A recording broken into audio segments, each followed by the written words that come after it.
Deux livres quoi. Les deux livres sont à l'honneur. Ce sont mes deux derniers ouvrages en date. On va se réconcilier Pian et Patéo de fil en aiguille qui est le tout dernier en date, qui est le plus récent.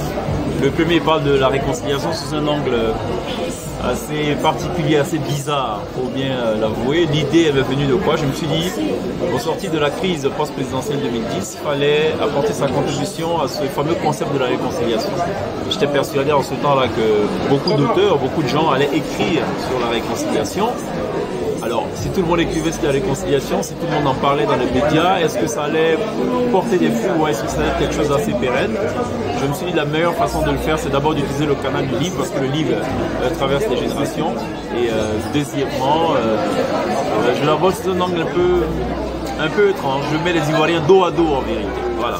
Parce qu'il ne faut pas se le cacher, le problème en Côte d'Ivoire, si on parle de réconciliation, c'est qu'il y a Palab. Si on parle de Palab, c'est qu'il y a peut-être certains qui ont estimé qu'ils avaient raison sur d'autres. À la vérité, si chacun estime qu'il a raison, qui a tort? C'est un peu ça l'essence de cet ouvrage que je vous invite évidemment à parcourir. Vous m'en voudrez certainement après lecture, parce que c'est un ouvrage qui est assez dur. Mais voilà. Parfois, il faut accepter dur aussi.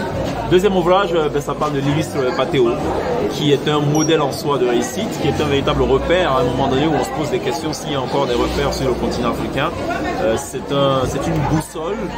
Il a un parcours qui fait date du moins, il a voix au chapitre et on revient sur sa vie. Il a accepté de se confier dans cet ouvrage-là. C'est le premier et pour l'instant l'unique livre biographique de Patéo. Voilà, qu'on a souhaité célébrer à travers ce bouquin.